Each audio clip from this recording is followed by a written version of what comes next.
अमरावती जिल्ह्यातील प्राथमिक शालेय विद्यार्थ्यांच्या कला, क्रीडा आणि संस्कृतीचा अनोखा संगम सध्या पाहायला मिळतो आहे. शिक्षण विभाग, प्राथमिक जिल्हा परिषद अमरावती यांच्या वतीने आयोजित जिल्हास्तरीय प्राथमिक शालेय क्रीडा व संस्कृती महोत्सवाला 8 जानेवारीपासून श्री शिवाजी शारीरिक शिक्षण महाविद्यालयाच्या पटांगणावर उत्साहात सुरुवात झाली आहे. या महोत्सवात जिल्ह्यातील 7 पंचायत समितींमधील विद्यार्थ्यांनी सांस्कृतिक कार्यक्रमांसह विविध क्रीडा व प्रात्यक्षिकांचे सादरीकरण करत आपल्या कलागुणांचा प्रभावी आविष्कार घडवला. अंजनगाव, सुरजी, नांदगाव, खंडेश्वर, दर्यापूर, चांदूर रेल्वे, चिखलदरा, अचलपूर आणि तिवसा या तालुक्यातील विद्यार्थ्यांनी नृत्य, योगासन, लेझिम, डंबेल्स, मलखांब तसेच सामाजिक संदेश देणाऱ्या सादरीकरणातून प्रेक्षकांची मने जिंकली. वरुड, घोराड, धामणगाव रेल्वे, जळगाव, मूर्तिजापूर, हिवरा, बुजुर्ग, म्हैसपूर, वाघडोह, नांदगाव कन्या सह अनेक जिल्हा परिषद शाळांच्या विद्यार्थ्यांनी आपल्या सादरीकरणातून संस्कृती आणि शिस्तीचे दर्शन घडवले. या सांस्कृतिक व क्रीडा सादरीकरणाचे परीक्षण प्राध्यापक स्वप्नील मोरे आणि प्राध्यापक प्रफुल्ल गांजरे यांनी केले. दरम्यान जिल्हा परिषद अमरावतीच्या मुख्य कार्यकारी अधिकारी संजिता मोहपात्रा यांच्या प्रेरणेने महोत्सवाअंतर्गत विविध स्पर्धांचे आयोजन करण्यात आले आहे. मातोश्री विमलाबाई देशमुख सभागृहात समूह गायन, समूह नाटिका आणि समूह नृत्य तर शारीरिक शिक्षण महाविद्यालयाच्या दुसऱ्या मजल्यावरील हॉलमध्ये चित्रकला, हस्ताक्षर आणि स्पेल अमरावती स्पेल बी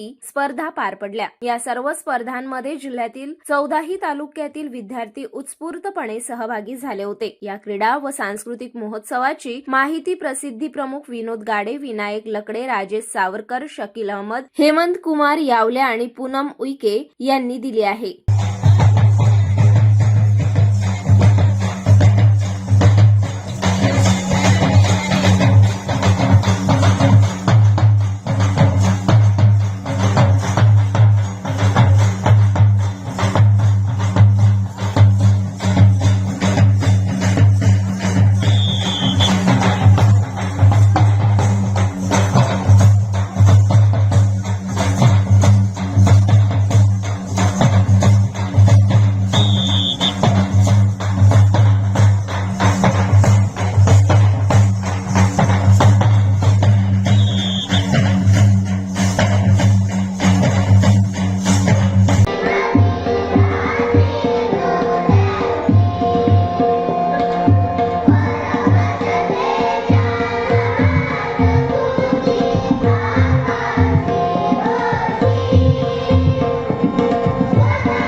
आता उठलाय वयात